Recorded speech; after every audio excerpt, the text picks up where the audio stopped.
नमस्कार, मी स्वप्नील दिलीप भोसले, राहणार देवखेड. ताडशिवणी शिवारामध्ये शेती आहे आमची. 3 वर्षापूर्वी नानाजी देशमुख कृषी संजीवनी प्रकल्पाअंतर्गत पेरूची लागवड केली होती आपण. तर याच्यानंतर 1 वर्षानंतर पेरू समजा आपण बाग धरलेली आहे. 2 वर्ष झाले पेरू हार्वेस्टिंग चालू आहे. आता हार्वेस्टिंग म्हणजे ऑलमोस्ट कंप्लीट होत आलेली आहे. बाकी इतर पिकांपेक्षा पारंपरिक पिकापेक्षा फळबाग ही नेहमी समजा शेतकऱ्यांना कधी पण फायदेचीच ठरणार आहे. हो ना. तर आता पहिल्यांदा हार्वेस्टिंग झाली, आपण दुसरी याची कटिंग केलेली आहे. जानेवारी एंडला परत एकदा हार्वेस्टिंग होईल. म्हणजे वर्षातून 2दा पीक देताना कमीत कमी एकरी लोक जरी सांगत असले 4-5 लाख, तर कमीत कमी 1 ते 1.5 लाखाच्या आत खर्च जाऊन येत नाही. 1 लाख समजा कमीत कमी याचे पैसे होतात. म्हणजे एकरी आपल्याला 1 ते 1.25 लाखापर्यंत 1-1.25 लाख हमखास उत्पन्न, किती पण भाव असू द्या डाऊन. या शेतकरी बंधूंनो, फळबागेचं हेच एक आपल्याला एकरी 1.25 ते 1.5 लाखापर्यंत उत्पादन होते. आता यावर्षी आपण बघितलं जास्त पाऊस झाला आणि आपल्या सोयाबीन जवळपास खराबच झाल्या की नाही. पावसानं नुकसान एवढं झालं, म्हणजे यावेळेस 50% पण बाग नव्हती आली, तरी पण सर्व खर्च जाऊन गेला 1 लाख प्लस राहिलेले. आणि आता जानेवारी एंडच्या नंतर किंवा फेब्रुवारी सुरुवातीला परत एकदा येईल, त्यावेळी पण समजा होईल. म्हणजे 1 एकरातून समजा 2 ते 2.5 लाख रुपये सहज उत्पन्न निघत. आणि विशेष म्हणजे यावर्षी पेरूचे भाव सर्वात डाऊन आहेत मागच्या 4 ते 5 वर्षामध्ये. तरी पण आपण समजा 1+ म्हणजे अर्ध्या सीझन मध्ये राहतोय.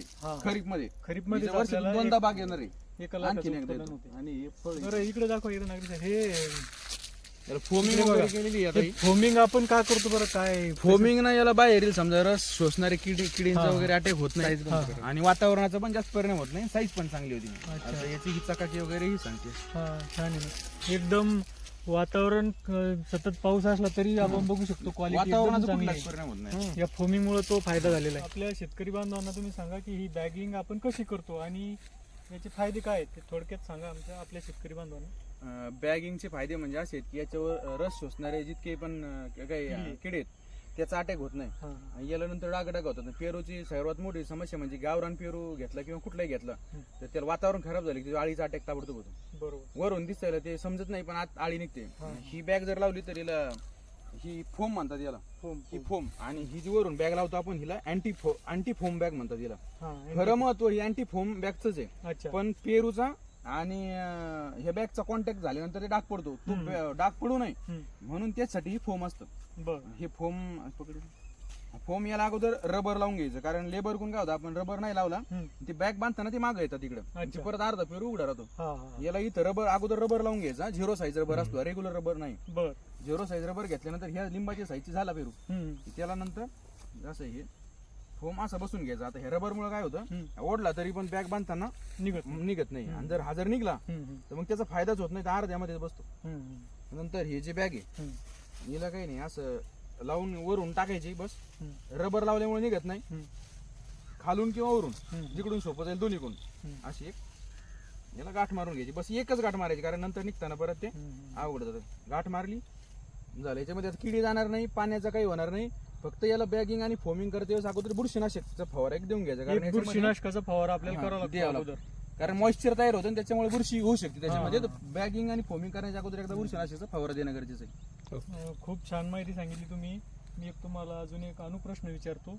आपल्याला तुम्हाला समजा तुमची बाग किती एकरामध्ये आहे? 1 एकर. 1 एकर. त्याला फोमिंगचा किती खर्च आलेला आहे? फोमिंगचा खर्च याला आलेला आहे जवळपास, म्हणजे दरवर्षीच्या म्हणजे मागच्या वर्षीच्या प्रमाणे जर घेतला तर 1 लाख फोम आपला बसायला पाहिजे होता यावेळेस. पण मे महिन्यामध्ये पाऊस आणि अवकाळी पाऊस समजा जो झाला होता त्याच्यामुळे ड्रॉपिंग झाली. आणि यावेळेस माझा फक्त 40 ते 45 हजार फोम बसलेला आहे. एका फोमची किंमत, फोम आणि बॅग दोन्ही जर पकडलं तर ₹1.10 जातं. लेबरची कॉस्ट जर पकडली तर त्याच्यामध्ये समजा ₹2 एक पेरू पडतो. ₹2 खर्च एका पेरूचा पडतो आपला. सरासरी आपण कॅल्क्युलेशन करायचं, 1 एकर मध्ये बाग आपली मॅच्युअर झाली 1 लाख पेरू बसतो 1 एकर मध्ये, सरासरी बसतो. तो थोडा कमी जास्त बसू शकतो. 1 लाख पेरू जर रेग्युलर जर सीझन असतं मागच्या सारखं. आता पण पेरूचे भाव आता आज रोजी चांगलेत. माग पेरूचे भाव जेव्हा भरपूर पाऊस होते पार 15-16 रुपयापासून होते. आता 30 ते 40 रुपयाची रेंज. इतके जरी भाव असले तरी समजा 3 ते 4 लाख रुपये देतो.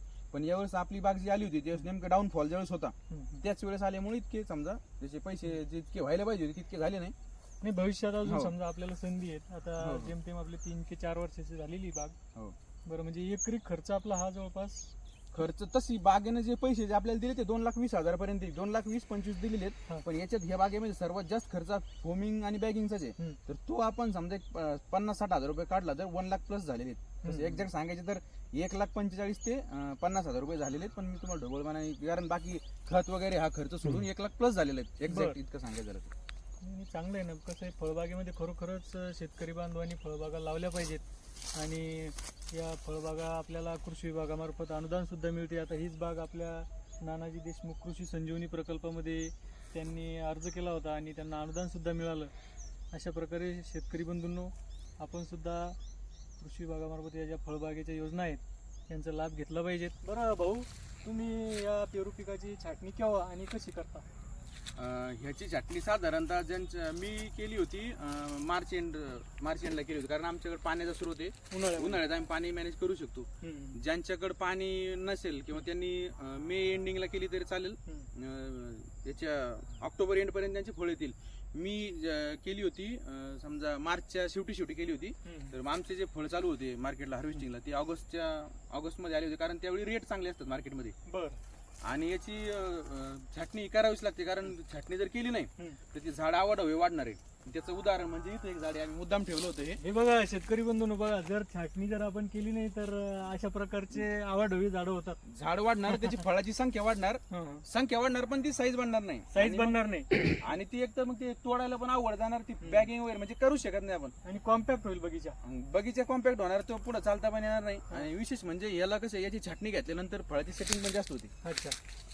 म्हणजे याच्या कंपल्सरीच आहे, म्हणजे याच्याशिवाय म्हणजे छाटणी हा विषय म्हणजे वेगळा नाही, त्याच्यामध्ये कंपल्सरीच करावं लागते छाटणी, त्याशिवाय बगीचा चांगला फुलणार पण नाही. बरं. हे बागेचे वैशिष्ट्य म्हणजे असं आहे की हिला शेंडा मारला, तैवान पिंक जाते.